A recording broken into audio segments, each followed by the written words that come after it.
Dubai के शेख समंदर में 5 किलोमीटर तक फैला एक ऐसा आइलैंड बनवा रहे थे जिसके हर विला के बाहर प्राइवेट बीच मौजूद होगा। समंदर की खतरनाक लहरों को रोककर वहां एक लग्जरी आइलैंड बनाने का सुहाना ख्वाब जो दुबई के शेख ने देखा था, वो इंजीनियर्स और वर्कर्स के लिए एक घिनौना ख्वाब साबित हुआ। ज़ेम टीवी की वीडियोस में एक बार फिर से खुशामदीद। नाजरीन, इस वीडियो के पार्ट 1 में आपने देखा कि कैसे दुबई की कोस्ट लाइन जो सिर्फ 70 किलोमीटर पर फैली हुई थी, उसको 124 किलोमीटर तक फैलाने के लिए ये पाम शेप का आइलैंड डिजाइन किया गया। इस पाम शेप के आइलैंड को समंदर की लहरों से बचाने के लिए इंजीनियर्स ने जब एक आउटर वॉल बनाने का फैसला किया तो उसके लिए 99 लाख टन पत्थर अरेंज कहां से किए गए। जिन पत्थरों को समंदर में डालकर ये आउटर आइलैंड बनाया जा रहा था, उनमें से अगर एक भी पत्थर सही पोजीशन में नहीं रखा गया तो आइलैंड किसी भी वक्त तबाही का निशाना बन सकता है। ये चेक करने के लिए डाइवर्स 30 मीटर पानी के नीचे जाते थे और हर एक पत्थर की पोजीशन चेक करके बाहर बैठी टीम को ओके का सिग्नल देते थे। Challenge number 5। पाम जुमेरा की कंस्ट्रक्शन स्टार्ट हुए अभी 6 महीने गुजर चुके थे और इंजीनियरिंग टीम ने 4 किलोमीटर लंबा ब्रेक वाटर बना लिया था, लेकिन 7 किलोमीटर अभी भी बनाना बाकी था। दुबई के क्राउन प्रिंस शेख मोहम्मद बिन रशीद अल मखतूम ने इंजीनियरिंग टीम को ये आइलैंड बनाने के लिए जो डेडलाइन दी थी वो थी सिर्फ और सिर्फ 2.5 साल। यानी अब इंजीनियर्स के पास बकाया सिर्फ 21 महीने बचे थे, जिसमें ये ब्रेक वाटर भी कंप्लीट करना था और साथ साथ इसके अंदर पाम शेप का आइलैंड भी। इंजीनियर्स के लिए खड़ा होने वाला चैलेंज ये था कि अगर इन्होंने ब्रेक वाटर कंप्लीट करने के बाद अंदर के आइलैंड बनाने का काम शुरू किया तो ये शेख की दी गई डेडलाइन पर पूरा नहीं उतर सकेंगे, और अगर पहले अंदर के आइलैंड पर काम शुरू किया तो समंदर की लहरें इस आइलैंड को निगल जाएंगी। यानी अब इंजीनियर्स एक ऐसे जाल में फंस चुके थे जिसमें से निकलने के लिए उनको अपनी प्लानिंग चेंज करनी पड़ी।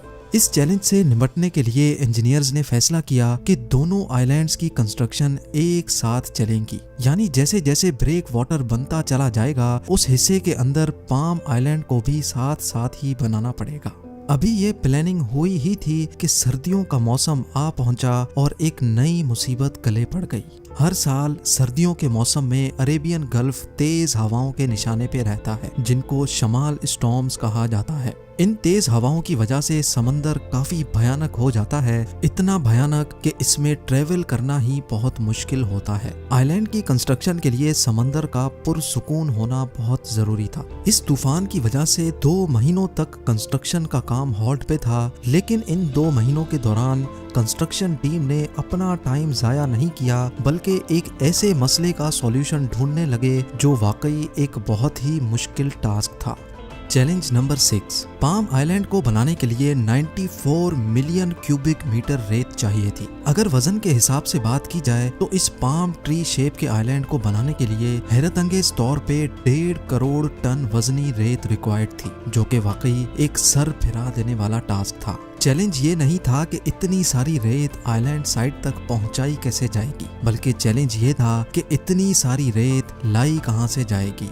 अगर आप ये समझ रहे हैं कि ये रेत दुबई के रेगिस्तान से उठाई जाएगी तो आपका अंदाजा बिल्कुल गलत है। दुबई के रेगिस्तान में बेशक इतनी रेत है कि उसकी कोई लिमिट नहीं, लेकिन ये रेत बहुत ही बारीक है जिसको अगर पानी में डाला गया तो वो पानी में मिक्स हो जाएगी। यानी इंजीनियर्स को एक ऐसी रेत चाहिए थी जो पानी में मिक्स भी ना हो और जिससे आइलैंड मजबूती से खड़ा भी रहे। रिसर्च के बाद मालूम पड़ा कि इस काम को अंजाम देने के लिए जो रेत चाहिए थी वो समंदर के बॉटम से ही मिलेगी। कंस्ट्रक्शन साइट से 10 किलोमीटर दूर समंदर में एक ऐसा पॉइंट तलाश किया गया जहां बॉटम पर इतनी ज्यादा रेत थी जो इस आइलैंड को बनाने में पूरी पड़ सकती है। समंदर के बॉटम से ये रेत निकालने के लिए ड्रेजर का इस्तेमाल किया गया, जो रेत को सक करके अपने टैंक में भर लेता था। सिर्फ 1 घंटे में ये ड्रेजर 8000 टन वजनी रेत अपने टैंक में भर लेता था और फिर कंस्ट्रक्शन साइट पर आकर ये रेत स्प्रे कर दी जाती थी। इस पूरे प्रोसेस को रेन बोइंग कहा जाता है। रेत को निकालने से लेकर कंस्ट्रक्शन साइट तक ले जाने में एक ड्रेजर को 4 घंटे लगते थे और एक वक्त में 8000 टन रेत ट्रांसपोर्ट की जाती थी। यानी अगर ये ड्रेजर सिर्फ डे टाइमिंग्स में 12 घंटे काम करेगा तो पूरे 1.5 करोड़ टन रेत लाने में 2 साल लग जाएंगे। लेकिन इंजीनियर्स के पास इतना टाइम कहाँ था, इसीलिए ये फैसला किया गया कि एक वक्त में कई ड्रेजर्स ये काम अंजाम देंगे ताकि कम से कम टाइम में शेख की दी हुई डेडलाइन पर पूरा उतर सके।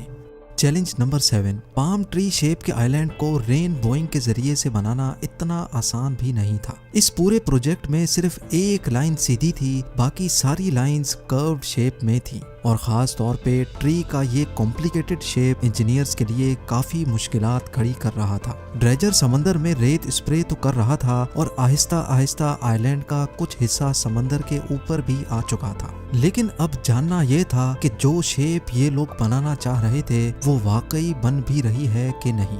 अगर गलत पोजीशन में रेत स्प्रे की गई तो ना सिर्फ आइलैंड का शेप बर्बाद होगा बल्कि पैसा और टाइम दोनों बर्बाद हो सकते हैं।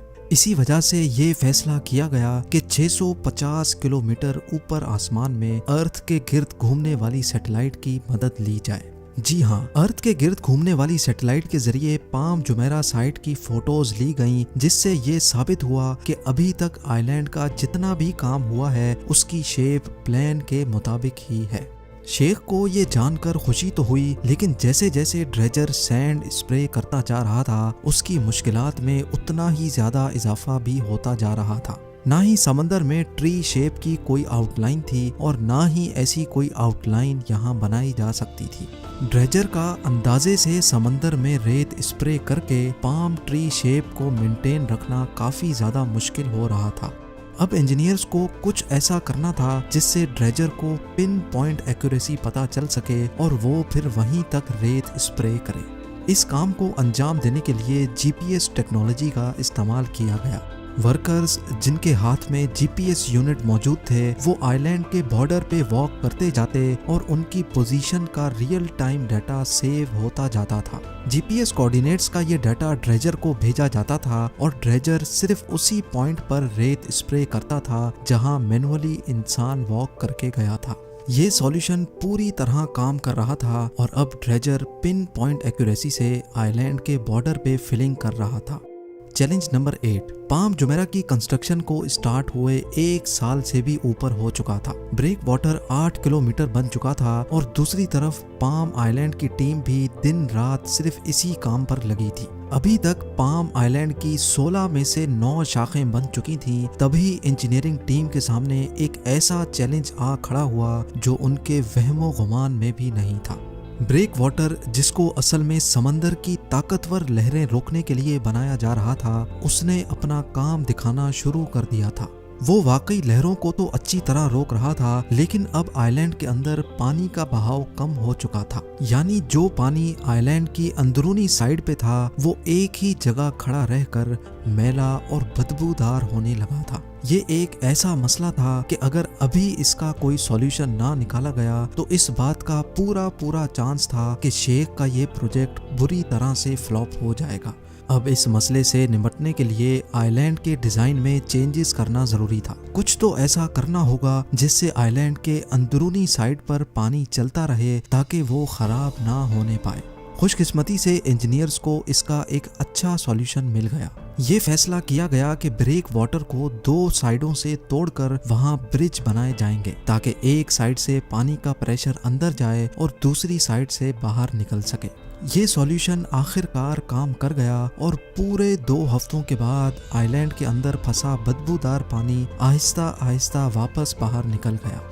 चैलेंज नंबर 9, अगस्त 2003 में पाम जुमेरा का ब्रेक वाटर कंप्लीट हो चुका था। 99 लाख टन पत्थरों से बना 250 मीटर चौड़ा ये ब्रेक वाटर समंदर की लहरों को अच्छी तरह से रोके हुए था। इसके एक ही महीने के बाद पाम आइलैंड की टीम से भी अच्छी खबर आ गई। 1.5 करोड़ टन रेत से बनाए जाने वाले पाम ट्री की 16 शाखें भी कंप्लीट कर ली गई थी। ड्रेजर्स जो 1 साल से मुसलसल चल रहे थे, उनका भी आराम करने का वक्त अब आ चुका था। इंजीनियरिंग टीम ने वक्त से पहले ही हैरत अंगेज तौर पे पूरा आइलैंड कंप्लीट कर लिया था और अब इस पर विलाज, शॉपिंग मॉल्स और होटल्स बनाने की बारी थी। लेकिन मसले ऐसे थे जो किसी भी सूरत में इंजीनियरिंग टीम की जान नहीं छोड़ रहे थे। अब एंड टाइम पर एक ऐसा चैलेंज आ खड़ा हुआ जिसने पूरे आइलैंड के लिए खतरा पैदा कर दिया था। जो रेत डालकर पाम ट्री का शेप बनाया गया था वो रेत अभी भी लूज थी। वक्त के साथ साथ रेत कॉम्पैक्ट हो रही थी और आइलैंड के कई हिस्से वापस पानी में जाना शुरू हो चुके थे। शेख के सपने के मुताबिक इस आइलैंड पर मेटल रोड्स और हजारों बिल्डिंग्स बनना थी, लेकिन उसके लिए जरूरी ये था कि आइलैंड की रेत बिल्कुल ठोस हो। ये मसला पूरी इंजीनियरिंग टीम के गले में आ चुका था और इसी वजह से सारा काम एक बार फिर से हॉल्ट हो गया। इस मसले का जल्द अज जल्द सॉल्यूशन निकालना बहुत जरूरी था, क्योंकि ये वो पॉइंट था जब पूरी दुनिया की नजरें इसी प्रोजेक्ट पर टिकी थी और इस आइलैंड की वजह से दुबई के शेख की इज्जत दांव पर लगी थी। इस मसले के अलावा एक और मसला भी था। दुबई अपनी जियोग्राफिकल लोकेशन के हिसाब से वैसे ही अर्थक्वेक जोन के करीब है और अगर यहाँ कोई अर्थक्वेक आया तो इसके इंतहाई खौफनाक नताइज हो सकते हैं। पाम आइलैंड की रेत जो पहले ही कॉम्पैक्ट नहीं थी, अर्थक्वेक के सिर्फ एक ही झटके से ये पूरा आइलैंड ऐसे ही खत्म हो सकता था जैसे इस पॉट में पड़ी रेत पानी के अंदर जा रही है। इस मसले का सिर्फ एक ही सॉल्यूशन था कि आइलैंड की रेत को 12 मीटर की गहराई तक कॉम्पैक्ट किया जाए, जबकि नॉर्मल रोड रोलर सिर्फ 6 मीटर की गहराई तक रेत को प्रेस कर सकता है। अब इस मसले से जान छुड़ाने के लिए इंजीनियर्स एक नया तरीका मैदान में लेकर आए। एक ऐसी हाइड्रोलिक ड्रिल मंगाई गई जो जमीन में जाकर अंदर वाइब्रेशन पैदा करती थी। इस वाइब्रेशन से रेत के जर्रात कॉम्पैक्ट हो जाते थे और जिस जगह ड्रिल सुराख करती थी वहां का हिस्सा फुल सॉलिड हो जाता था। ये एक्सपेरिमेंट पूरी तरह कामयाब हो चुका था, लिहाजा अब इस तरह के 2.5 लाख से भी ज्यादा सुराख करके 5 किलोमीटर तक फैले पूरे पाम आइलैंड को ठोस बना लिया गया। जिस आइलैंड को बनाने में 7 साल का वक्त लगना था, 40,000 वर्कर्स की मदद से इसको सिर्फ 3 सालों में ही कंप्लीट करके एक नया वर्ल्ड रिकॉर्ड बना लिया गया। जनवरी 2009 में सारी बिल्डिंग्स बनाने के बाद पहली बार पाम जुमेरा पब्लिक के लिए ओपन कर दिया गया। उम्मीद है जेम टीवी की ये वीडियो भी आप लोग भरपूर लाइक और शेयर करेंगे। आप लोगों के प्यार भरे कमेंट्स का बेहद शुक्रिया। मिलते हैं अगली शानदार वीडियो में।